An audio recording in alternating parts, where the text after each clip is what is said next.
Hello everyone, welcome to today's video. आज की video के अंदर हम बात करने वाले हैं लिस्ट ऑफ हेडिंग्स के बारे में। दैट ईजीएस्ट तरीके से हम लिस्ट ऑफ हेडिंग्स को जल्दी से जल्दी कैसे सॉल्व करें। And this video is going to be in Hindi language ताकि ज़्यादा से ज़्यादा स्टूडेंट्स इस वीडियो को अंडरस्टैंड कर पाए।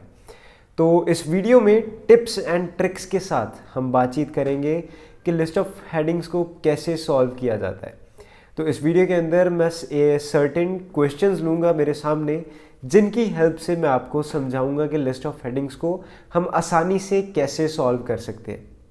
फर्स्ट ऑफ ऑल, यहाँ पर अगर आप हमारी ऑनलाइन क्लासेस को ज्वाइन करना चाहते हैं, yes, at toppers World we are also providing online classes.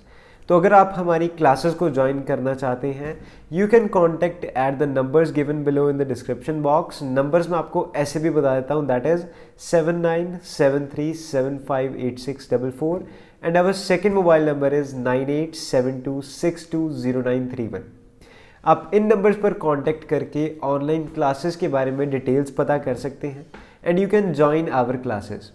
Moreover, हमारी क्लासेस की एक खासियत है दैट हम यहाँ पर इंडिविजुअल काइंड ऑफ क्लासेस देते हैं कि स्टूडेंट्स के हम बिल्कुल छोटे छोटे ग्रुप्स बनाते हैं। आपने देखा होगा बाकी जगह पर आपको देखने को मिलेगा दैट 50 या 100 ग्रुप्स से भी बड़े ग्रुप्स के अंदर स्टूडेंट्स को पढ़ाया जाता है and at that time a student can not ask the doubts to the teacher, जो कि सबसे बड़ी चीज़ होती है जब आप क्लासेस लेते हैं। If you are taking classes from somewhere, तो अगर आप टीचर के साथ बात ही नहीं कर पा रहे, टीचर से डाउट ही नहीं शेयर कर पा रहे, तो आप किस टाइप की क्लास ले रहे हैं? That is just a video going upon in the YouTube.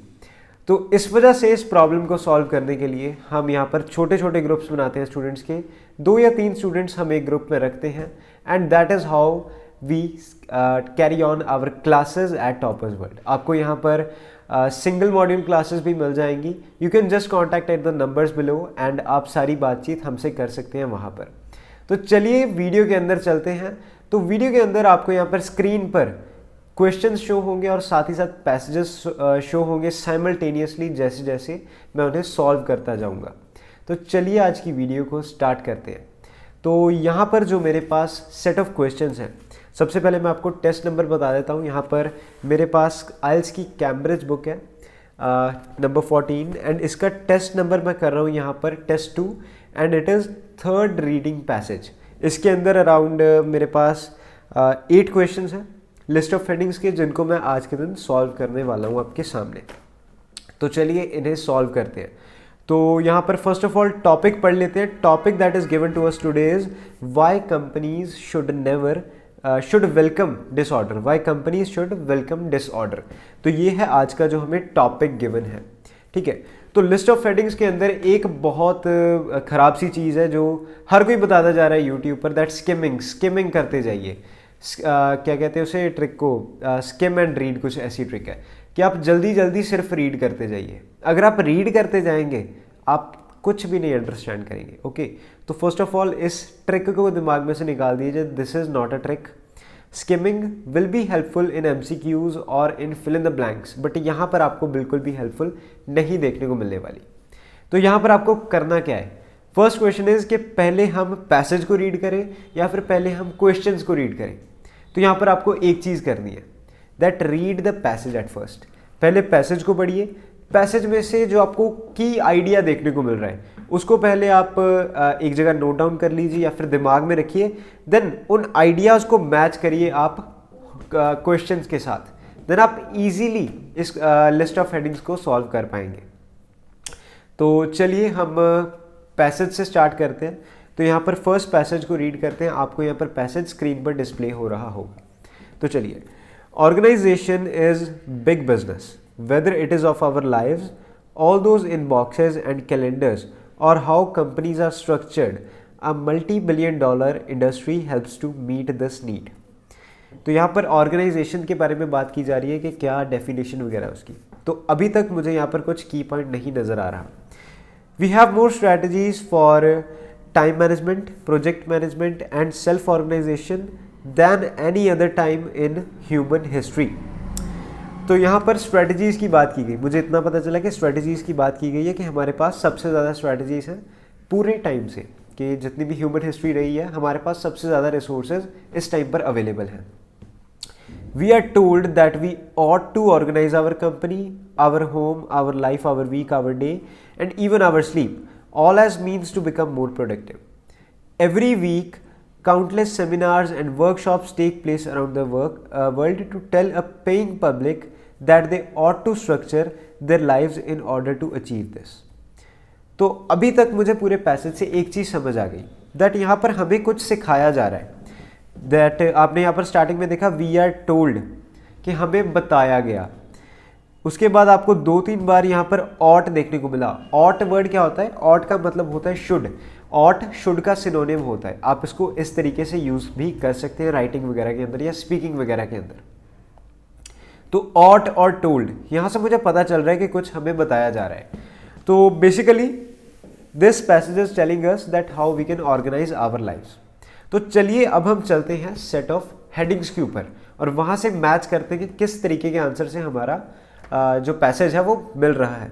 तो आपके सामने अब लिस्ट ऑफ हेडिंग्स आने वाले हैं, आप इनको खुद भी रीड कीजिए side by side. First is complaints about the impact of a certain approach. नहीं, ये तो बिल्कुल ही गलत है, सो इसको यहाँ पर क्रॉस कर देना चाहिए. देन उसके बाद fundamental believes that are in fact incorrect. तो यहाँ पर इनकरेक्ट की कुछ बात नहीं हुई, ना ही किसी फैक्ट की बात हुई, तो इसको भी कट कर देना चाहिए लिस्ट में से. देन आ रहा है early recommendations concerning business activities. तो यहाँ पर कुछ पुराने समय की बात भी नहीं हुई, ना ही यहाँ पर अर्ली रिकमेंडेशंस की बात हुई कि किसी ने कुछ रिकमेंड किया. उसके बाद organisations that put a new approach into practice. तो इसके बारे में भी कोई बात नहीं हुई, अभी तक तो कोई कीवर्ड नहीं मिल रहा वैसा. Then companies that have suffered from changing their approach. The companies जिन्होंने अपनी अप्रोच को चेंज किया और सफ़र किया, यहाँ पर भी आंसर नहीं मिल रहा. देन उसके बाद what people are increasingly expected to do. तो यहाँ पर थोड़ा थोड़ा मैच कर रहा है that what people are increasingly expected to do. तो चलिए हम अपने पैसेज पर वापस चलते हैं और एक बार फिर से रीडिंग लगाते हैं. We have more strategies for time management, project management and self organisations than any other time in human history. We are told that we ought to organize our company, our home, our week, our day, even our sleep, all as a means to become more productive. Every week, countless seminars and workshops take place around the world to tell a paying public that they ought to structure their lives in order to achieve this. तो यहाँ पर productivity की बात हुई और साथ ही साथ बात हुई कि हम प्रोडक्टिविटी को कैसे इंक्रीज कर सकते हैं, हमें बताया जा रहा है. तो यहाँ पर भी इस 6 नंबर वाली हेडिंग के अंदर बात हुई है that what people are increasingly expected to do, कि लोगों को इंक्रीजिंगली क्या करना चाहिए. So from here our answer is this. तो आपको ए वाले पैसेज का आंसर जो है वो 6th वाली हेडिंग देखने को मिलेगी. हमने क्या कीवर्ड्स मैच किए यहाँ से? कीवर्ड्स थे दैट हमें बताया जा रहा है that we are told, we ought, और उसके बाद we are increasingly expected to do. Productivity और इंक्रीजिंग, इसके साथ हम इस चीज़ को रिलेट करते थे और इस तरीके से हमको ये वाला आंसर मिलना था. तो ये थोड़ा सा ट्रिकी क्वेश्चन था, बट आपने टेक्निक को देखा कि किस टेक्निक से हमने फॉलो किया. हमने पहले पैसेज को पढ़ा, देन हमने हेडिंग्स को पढ़ा और हेडिंग्स में से जो हमें मोस्ट सूटेबल लगी उसको दोबारा से चेक किया जाकर. So this is how you need to solve the answers in list of headings. आगे जैसे जैसे मैं क्वेश्चंस कर रहा हूँ, आप साथ साथ आप भी क्वेश्चंस को कीजिए एंड देन रिलेट कीजिए कि आपको ये चीज़ पहले समझ में आई या फिर नहीं. तो चलिए बी वाले पैसेज के ऊपर चलते हैं. तो बी पैसेज के अंदर आपको देखने को मिल रहा है ironically however the number of businesses that has failed also steadily increased. मतलब कि जो बिजनेसेस फेल हो रहे हैं वो इंक्रीज हो चुके हैं. Work related stress has increase, stress बढ़ चुका है. A large proportion of workers from all demographics claim to be dissatisfied with the way their work is structured and the way they are managed. This begs the question, what has gone wrong? Why is that on paper the drive for organization seems a sure shot for increasing productivity, but in reality falls well short of what is expected. तो यहाँ पर इस passage में से हमें क्या समझ में आ रहा है? जो मुझे की टेक अवे इस पैसेज में से लग रहा है दैट इज डिससेटिस्फैक्शन. यहाँ पर डिससेटिस्फैक्शन शो हो रही है कि जिस तरीके से काम को किया जा रहा है उससे डिससेटिस्फैक्शन लोगों के अंदर बढ़ रही है। तो चलिए लिस्ट ऑफ हेडिंग्स में चलते हैं और देखते हैं कि हमें इस तरीके का कोई हेडिंग देखने को मिल रहा है या फिर नहीं। तो फर्स्ट ऑफ ऑल जो हमने हेडिंग कर दी थी उसको हम टिक कर देंगे ताकि वो हमें यहाँ पर हौच पौच ना करे, हमारा फिर से दिमाग ना खराब करें, हम उसी को ना मैच करते जाएं। सो जो हेडिंग्स आप ढूंढ लेंगे उन्हें आप साथ साथ टिक करते जाएं ज़रूर, ताकि आपको कोई प्रॉब्लम ना आए बाकी आंसर्स को फाइंड करने के अंदर। तो चलिए, तो हमें फर्स्ट हेडिंग देखने को मिल रही है, that is complaints about the impact of a certain approach. So I think that हमें यहाँ पर ये फर्स्ट वाली हेडिंग ही होगी आंसर, बिकॉज यहाँ पर इम्पैक्ट बताए जा रहे हैं एक सर्टेन अप्रोच के। तो वहाँ पर भी एक सर्टेन अप्रोच की बात की गई थी जिसने डिससेटिस्फैक्शन शो की थी among the workers. More over one thing that answers मैंने भी पहले नहीं देखे हैं, तो आंसर्स हम at the end of the video checkout भी करेंगे। सो यहाँ पर impact of a certain approach, एक सर्टेन अप्रोच के इम्पैक्ट के बारे में बात की गई। तो चलिए यहाँ पर हम दोबारा से चेकआउट करते हैं। सो डिससेटिस्फैक्शन वाली लाइन पर ही चलते हैं। Dissatisfied with the way their work is structured and the way they are managed. तो यहाँ पर एक सर्टेन अप्रोच और वे यहाँ पर एज अ नाउन यूज किया गया, मतलब कि एक रास्ता। ठीक है, तो यहाँ पर सर्टेन अप्रोच एंड वे, इन दोनों का यहाँ पर सेम मतलब निकलना था एंड इस तरीके से आपको ये आंसर मिलना था यहाँ से, दैट एक सर्टेन अप्रोच है जिसकी वजह से कंप्लेंट्स आ रही हैं। आप कंप्लेंट्स और डिससेटिस्फैक्शन इन दोनों को मैच करके भी इस आंसर को फाइंड आउट कर सकते थे। सो देखा जाए तो लिस्ट ऑफ हेडिंग्स को काफ़ी सारे लोग क्या कहते हैं कि बहुत ज़्यादा मुश्किल क्वेश्चंस हमसे तो होंगे ही नहीं, but the only thing that you need to do is कि आपको अच्छे तरीके से एक बार पैसेज को पढ़ लेना है, देन आपने हेडिंग्स को पढ़ लेना है। जो भी मोस्टली सूटेबल आपको लगे अकॉर्डिंग टू द वर्ड्स, आपको उसी को यहाँ पर लगा देना है। अगर आप सिनोनिम वाले तरीके से भी करेंगे देन आप इजीली लिस्ट ऑफ हेडिंग्स को सॉल्व आउट कर सकते हैं। ठीक है, सो मेरे ख्याल से तो लिस्ट ऑफ हेडिंग्स ज़्यादा मुश्किल नहीं होते क्वेश्चंस। आपको जस्ट थोड़ा सा दिमाग लगाकर सभी हेडिंग्स में से मोस्ट सूटेबल वाली चूज़ करके लिखनी होती है। यहाँ पर कुछ हेडिंग्स होती हैं जो सेम सी लगती हैं, but at the same point आपको वो माइनर सा डिफरेंस ढूंढना होता है, that is in both of the two headings. तो चलिए हम यहाँ से अपने थर्ड वाली पैसेज के ऊपर चलते हैं। तो थर्ड पैसेज को पहले पढ़ते हैं, आप भी रीड कीजिए। This has been a problem for a while now, मतलब कि ये problem for a while now, for a while now इसका मतलब है कि बहुत टाइम से, थोड़े टाइम से ये प्रॉब्लम फेस हम कर रहे हैं। ठीक है, for a while now. Frederick Taylor was one of the forefathers. तो यहाँ पर फोर फादर्स एक वर्ड आया। परदादा हम बोलते हैं ना, परदादा हिंदी में, पंजाबी से आप कह देते हैं पड़दादा। So that is the meaning of forefathers. ठीक है, of scientific management. What is scientific management? तो जो भी यहाँ पर कॉमर्स वाले स्टूडेंट्स हैं उन्होंने मेरे ख्याल से मैनेजमेंट के ऊपर चैप्टर्स वगैरह पढ़े होंगे और उन्होंने वहाँ पर साइंटिफिक मैनेजमेंट की टेक्निक्स वगैरह भी पढ़ी होंगी। सो आई थिंक दैट ये पैसेज उनसे थोड़ा सा रिलेट भी करता है। Writing in the first half of 20th century he designed a number of principles to improve the efficiency of the work process। तो अर्ली 20th century के अंदर उन्होंने काफ़ी सारे प्रिंसिपल्स बनाए। ठीक है, which have since become widespread in modern companies। so the approach has been around for a while। तो यहाँ पर for a while 2-3 bar use हो गया, मतलब कि काफ़ी टाइम से। तो हमें यहाँ पर काफ़ी टाइम से एक अप्रोच आई हुई है जो एक साइंटिस्ट ने बनाई थी, हमें ये पता चल रहा है इस पैसेज में से। तो चलिए अब हम रीड आउट करते हैं अपनी लिस्ट ऑफ हेडिंग्स को कि उनमें से कौन सा आंसर रिलेट करता है। तो आप भी रीड कीजिए। द फर्स्ट वन, तो ये तो हमने कर ही ली थी, कंप्लेंट्स वाली। उसके बाद second, fundamental beliefs that are in fact incorrect. तो इसके बारे में तो कोई बात नहीं हो रही, इसको लिस्ट में से निकाल दीजिए। Then early recommendations concerning business activities.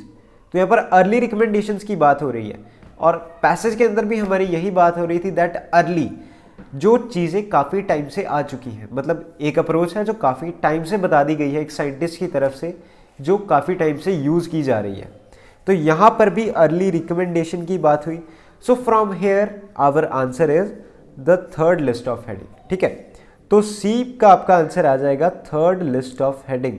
तो यहाँ पर इसको फाइंड करना मेरे ख्याल से बहुत ज़्यादा ईजी था, बिकॉज आप यहाँ से ही पता लगा सकते थे कि एक पुरानी चीज़ आई हुई है, और पुरानी चीज़ वाला तो हमें यहाँ पर लिस्ट ऑफ हेडिंग्स में एक ही आंसर देखने को मिल रहा था। ओके, तो आप इस तरीके से इस आंसर को ढूंढ सकते थे। तो चलिए हम चलते हैं अपने नेक्स्ट क्वेश्चन की तरफ, दैट इज़ अपनी हम डी वाली के ऊपर चलते हैं कि डी में हमें क्या देखने को मिल रहा है डी पैसेज के अंदर। सो डी पैराग्राफ को पढ़ते हैं, आप भी रीड कीजिए side by side. New research suggest that this obsession with efficiency is misguided, कि न्यू रिसर्च है जो सजेस्ट कर रही है दैट जो हम ऑब्सेशन एक वर्ड है, ऑब्सेशन का मतलब होता है कि किसी भी चीज़ से आप लगाव जो आप डाल लेते हैं, कि आप ऑब्सेस हो जाते हैं, आपको आदत पड़ जाती है किसी चीज़ की, ठीक है, इज मिसगाइडेड।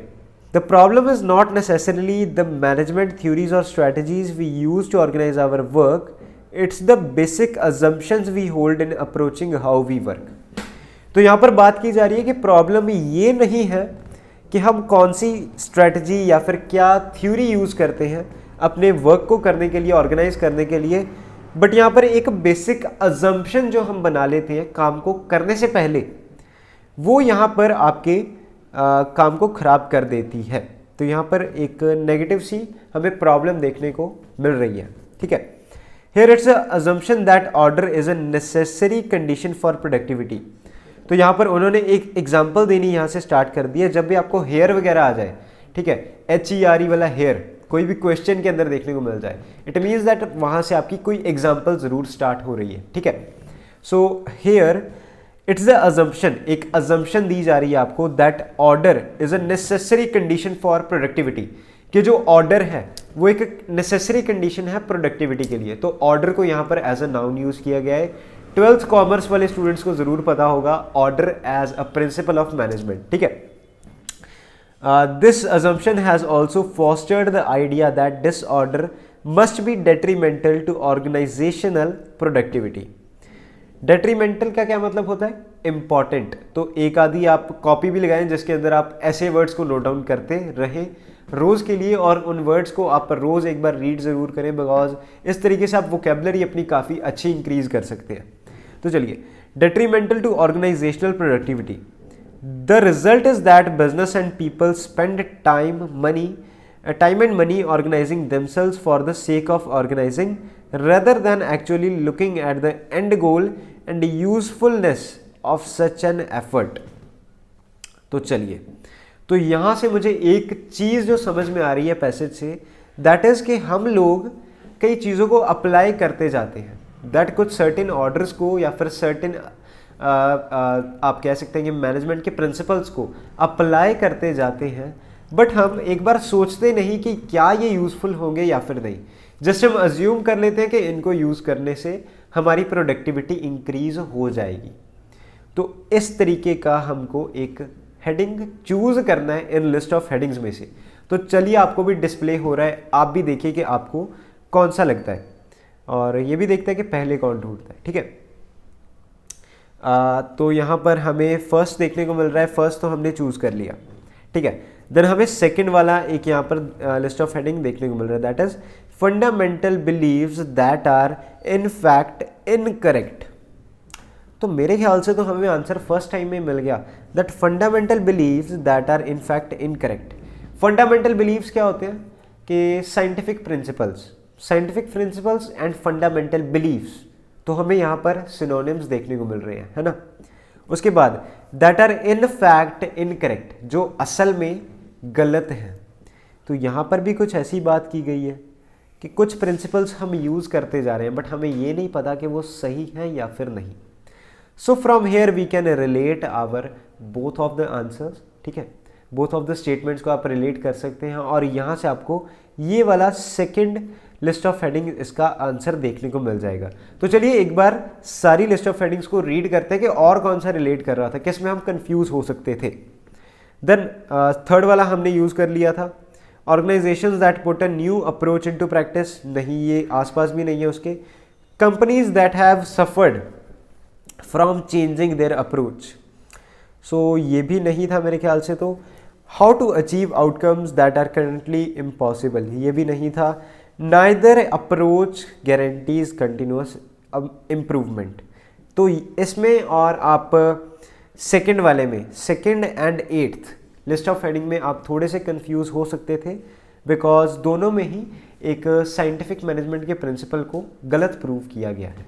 ठीक है, तो इस तरीके से आपको क्या करना है कि लिस्ट ऑफ हेडिंग में कभी भी आपको ऐसा नहीं करना कि 90% आपकी अगर हेडिंग मैच कर गई तो आपने आंसर लगा दिया। अगर आपका 100% नहीं मैच कर रहा, सो प्लीज़ सभी हेडिंग्स को एक बार दोबारा से रीड कर लीजिए, बिकॉज हेडिंग्स आपकी पूरे अच्छे तरीके से मैच करनी चाहिए पैराग्राफ के साथ, नहीं तो आपका आंसर गलत होने के चांसेस इंक्रीज हो जाते हैं। ओके, तो चलिए अब हम चलते हैं ई वाले क्वेश्चन के ऊपर। ठीक है, ई वाले पैराग्राफ को एक बार रीड कर लेते हैं अच्छे तरीके से। What's more, recent studies show that order actually has diminishing returns। तो यहाँ पर स्टार्टिंग में बात की जा रही है कि ऑर्डर पहले भी मैंने आपको बताया, ऑर्डर यहाँ पर एज अ प्रिंसिपल की बात की जा रही है। हैज़ डिमिनिशिंग रिटर्न्स, डिमिनिशिंग मतलब कि नेगेटिव रिटर्न्स, खराब रिटर्न्स, डिक्लाइनिंग रिटर्न्स, ठीक है, डिक्रीजिंग रिटर्न्स। तो ऐसे सिनोनिम्स आपको यूज़ करने चाहिए टास्क 1 के अंदर भी। सो टास्क 1 के बारे में भी बहुत जल्दी वीडियो आएगी, आप चैनल को ज़रूर सब्सक्राइब करके रखें। Diminishing returns. Order does increase productivity to a certain extent, but eventually the useful of the process of organization and the benefit it yields reduce until the point where any further increase in order reduces productivity। तो यहाँ पर बात चल रही है that order जो है वो प्रोडक्टिविटी इंक्रीज तो करता है बट एक सर्टेन पॉइंट तक, और जब वो पॉइंट चला जाता है उसके बाद क्या होता है कि जो प्रोडक्टिविटी है वो डिक्रीज होनी स्टार्ट हो जाती है आपकी। मतलब कि ऑर्डर के वजह से आपकी प्रोडक्टिविटी पहले ऐसे जाती है, फिर आपकी प्रोडक्टिविटी एक पॉइंट के बाद ऐसे आनी शुरू हो जाती है। ठीक है, तो यहाँ पर आगे रीड करते हैं। Some argue that in a business if the cost of formally structuring something outweighs the benefit of doing it, then that thing ought not to be formally structured. Instead, the resources involved can be better used elsewhere। ठीक है, तो यहाँ पर 2-3 lines तो ऐसी हैं जो आपका दिमाग खराब करने के लिए है बस। ठीक है, तो हमने जो मेन पॉइंट यहाँ से निकालना था, मेन पॉइंट हमें मिल गया। दैट कई बार क्या होता है कि कोई साइंटिफिक मैनेजमेंट के प्रिंसिपल हैं जो आपको एक पॉइंट तक अच्छे प्रोडक्टिविटी के रिटर्न्स देते हैं, बट उसके बाद प्रोडक्टिविटी उनकी डिक्रीज हो जाती है। ठीक है, तो मेन सा आइडिया लगाना, ये भी नहीं कि बिल्कुल डीप में चले जाएं, उसके मेन आइडिया लगा लीजिए, उसके बाद आप हेडिंग्स पे जाके मैच करना स्टार्ट कर दें। तो चलिए मैच करते हैं। तो पहले 3 वाले तो हमने ढूंढ लिए, तो उनका पता कर दीजिए खत्म। Organisations that put a new approach into practice, तो यहाँ पर किसी भी नई अप्रोच की बात नहीं हुई, तो इसको तो हम डिस्कार्ड कर देंगे। उसके बाद companies that have suffered from changing their approach, तो यहाँ पर अप्रोच चेंज करने की भी नहीं बात हुई, तो इसको भी डिस्कार्ड कर देंगे। What people are increasingly expected to do, तो ये तो हमने लगा लिया। ठीक है, ये हमें मिल गया था।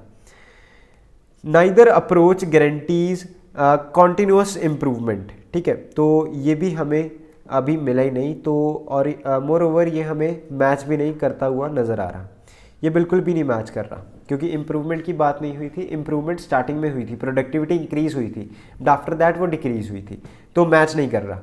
लास्ट वाला आता है that evidence that a certain approach can have more disadvantages than advantages. So I think that ये वाला आंसर मिल रहा है। एविडेंस मतलब कि एग्जाम्पल, तो यहाँ पर एक एग्जाम्पल भी दे दी इन्होंने।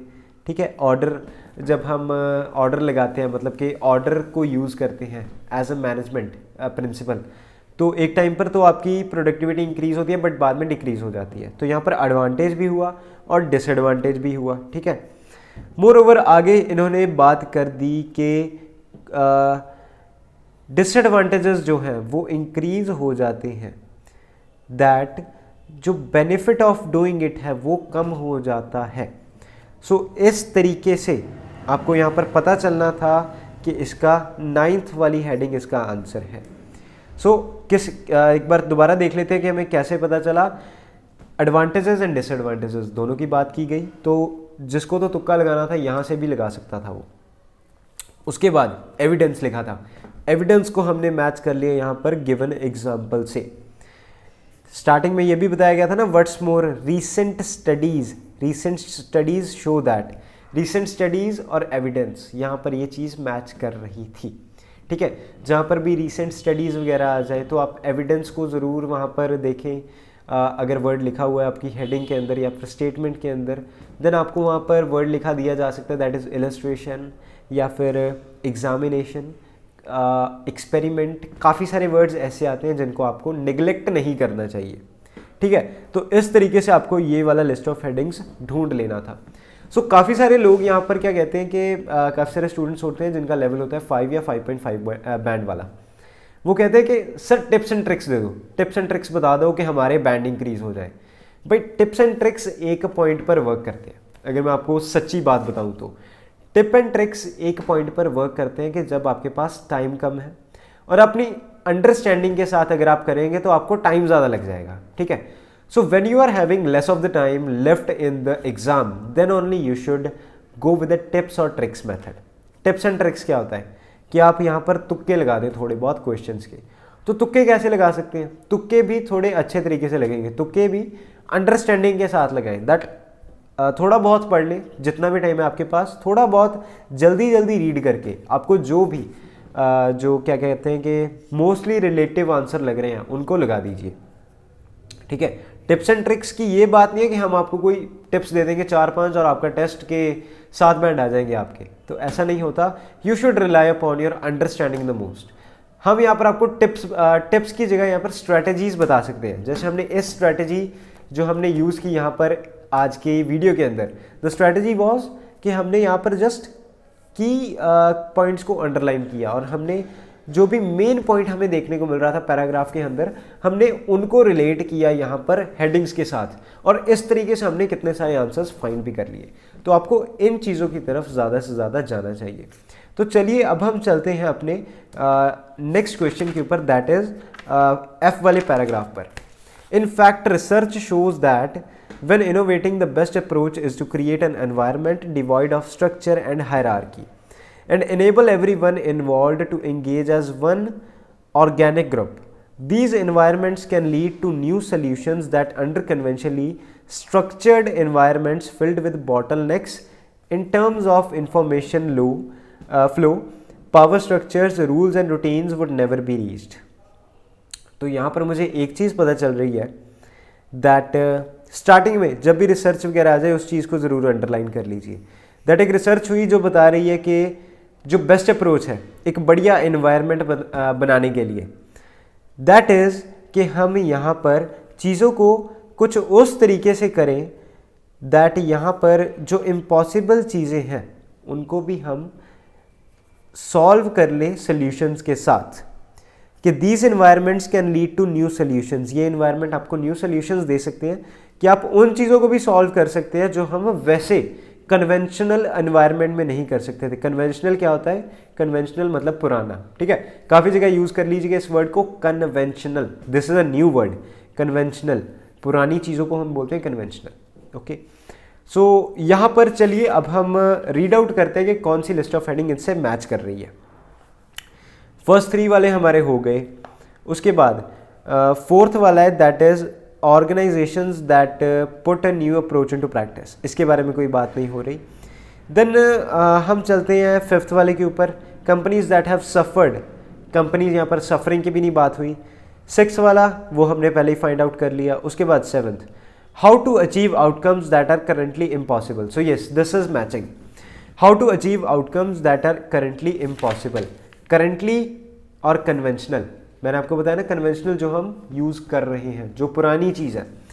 एंड यहाँ पर बात की गई एक नया इन्वायरमेंट बनाने की जिससे हम सॉल्यूशंस बना पाएंगे, जिससे हम प्रॉब्लम सॉल्व कर लेंगे, that would never be reached. तो यहाँ पर जो नेवर बी रीच्ड है इसका मतलब यहाँ पर इम्पॉसिबल शब्द को हम यहाँ पर इससे रिप्लेस कर सकते हैं ना, would never be reached and impossible, both of these have same meaning. तो इस तरीके से आप फाइंड आउट कर सकते थे दैट कि यहाँ पर इसका आंसर सेवन्थ वाली लिस्ट ऑफ हेडिंग है, दैट हम उन आउटकम्स को भी, outcomes and solutions match with each other, हम उन सॉल्यूशंस तक भी पहुँच सकते हैं जो हमें प्रेजेंटली इम्पॉसिबल लग रहे हैं। सो फिर से वही ट्रिक निकली that match the words, match the words, match the main idea, nothing else. और किसी आइडिया से आप क्वेश्चंस को नहीं कर सकते। सो चलिए जी वाले के ऊपर चलते हैं। सो जी वाला तो मुझे काफ़ी ज़्यादा इजी लग रहा है, तो अकॉर्डिंग टू द ट्रिक, तो चलिए यहाँ पर ट्रिक लगाते हैं जी वाले में। तो जी वाले के अंदर आपको यहाँ पर देखने को मिल रहा है that there is an example given, जिसके अंदर Oticon a large Danish manufacturer of hearing aids, एक कंपनी की बात हो रही है जो मैन्युफैक्चरर है किसी चीज़ की, तो यहाँ पर एग्जाम्पल दी गई है, ठीक है। तो चलिए अब कोई लिस्ट ऑफ हेडिंग सर्च करते हैं जिसके अंदर किसी एग्जाम्पल के बारे में बात की जा रही है, ओके। तो ऑर्गेनाइजेशंस, यहाँ पर एक लिस्ट ऑफ हेडिंग्स हमारे पास था, organisations that put a new approach into practice, मतलब ऑर्गेनाइजेशंस जो न्यू अप्रोच है उसे प्रैक्टिस में लाती है, ठीक है। तो यहाँ पर ऑर्गेनाइजेशन की भी बात हुई है, वहाँ पर एक न्यू ऑर्गेनाइजेशन है, ठीक है, जो किसी न्यू अप्रोच को प्रैक्टिस में लाती है। तो कोई स्टार्टिंग वाली लाइन रीड कर लेते हैं एक आधी। सो यहाँ पर आपको देखने को मिल रहा था that structure in order to reduce the organisations rigid hierarchies, this involved scrapping formal job titles and giving staff huge amount of ownership over their own time and project. This approach, starting में पता लग गया कि उन्होंने एक new approach start की और इस अप्रोच की वजह से उन्हें सक्सेस भी मिला और वो सक्सेसफुल रहे। तो यहाँ पर एक कंपनी ने न्यू अप्रोच प्रैक्टिस में लाई, तो इस ट्रिक से आप इसको ढूंढ सकते थे दैट आपको एग्जाम्पल मिल गई, एग्जाम्पल में एक ऑर्गेनाइजेशन की बात हुई जिन्होंने न्यू ट्रिक को लगाया, तो स्टार्टिंग लाइन से ही आप इस आंसर को ढूंढ सकते थे, ठीक है। सो चलिए हमारे पास अब लास्ट वाली लिस्ट ऑफ हेडिंग रह गई है। सो आई थिंक दैट आपके लिए कुछ होमवर्क भी रहना चाहिए। सो जो भी स्टूडेंट्स वीडियो को देख रहे हैं यहाँ तक, सो इस वाले का आप स्क्रीनशॉट लीजिए, एच वाली हेडिंग का, सॉरी एच वाले पैराग्राफ का और हेडिंग्स का, देन आप डिस्क्रिप्शन में बताइए कि कौन सा आंसर आपको सही लगा, ठीक है। और डिस्क्रिप्शन में मैं आपको सही आंसर भी डाल दूंगा जब वीडियो को एक दिन हो जाएगा। After one day I will be posting the right answer in the description box and in the comment box also, जहां से आप पता लगाएंगे कि आपका आंसर सही था या फिर नहीं। So this was the video for list of headings. यहाँ पर फिर से रीकैप करते हैं। रीकैप में हमें पता चलता है कि मोस्टली आपकी अंडरस्टैंडिंग से आंसर्स निकलते हैं, एंड अगर आप की पॉइंट्स बनाते चलेंगे, मेन आइडिया अगर आप समझते चलेंगे पूरे पैसेज में से, तो आप इजीली आंसर्स को सॉल्व आउट कर सकते हैं, ठीक है। सो this is how you go with the list of headings. तो मेरे ख्याल से वीडियो में हमने तो काफ़ी ज़्यादा टाइम ले लिया, बट आपको इतना टाइम वहाँ पर नहीं लेना इतने से क्वेश्चंस के लिए, आपको थोड़ा सा जल्दी करना है। मैं समझा रहा था, इस वजह से आपको ज़्यादा टाइम लगा होगा यहाँ पर, ठीक है। सो वन मोर थिंग, दोबारा से रिकैप, आपको मेन पॉइंट को अंडरस्टैंड करना है और जो भी वर्ड्स आपको मेन लग रहे हैं, जो भी कीवर्ड्स लग रहे हैं, उनको आपने अंडरलाइन कर लेना है एंड देन मैच करना है उनको लिस्ट ऑफ हेडिंग्स के साथ। उसके बाद एक और छोटी सी चीज़ कि जो लिस्ट ऑफ हेडिंग्स आप करते जा रहे हैं उनको साथ साथ टिक मार्क भी करते जाएं ताकि आपको कोई प्रॉब्लम ना आए, ठीक है। उसके बाद लिस्ट ऑफ हेडिंग्स के साथ जब आप बाकी क्वेश्चंस भी करते हैं, लाइक लिस्ट ऑफ हेडिंग्स के साथ यहाँ पर नेक्स्ट हमें ब्लैंक्स वगैरह गिवन है, तो आप ब्लैंक्स भी साथ साथ करते जाएंगे तो आपका काफ़ी टाइम भी बच जाएगा एंड आप दोनों सेट ऑफ क्वेश्चंस इकट्ठे कर सकते हैं। सो इस ट्रिक के साथ आप टाइम अपना मैनेज कर सकते हैं। सो ओके फ्रेंड्स, तो यही थी आज की वीडियो। आशा करता हूँ आपको सबको वीडियो अच्छी लगी होगी। सो अगेन हम ऑनलाइन क्लासेस रन कर रहे हैं टॉपर्स वर्ल्ड पर, तो अगर आपको हमारी ऑनलाइन क्लासेस ज्वाइन करनी है, आप डिस्क्रिप्शन में गिवन नंबर्स के ऊपर कांटेक्ट कर सकते हैं और make sure to follow us on Instagram also. तो यहाँ पर आपको इंस्टाग्राम का भी लिंक डिस्क्रिप्शन बॉक्स में देखने को मिल जाएगा। डू फॉलो अस देयर, ठीक है। सो थैंक यू एवरीवन, मिलते हैं नेक्स्ट वीडियो के अंदर। Till then bye bye.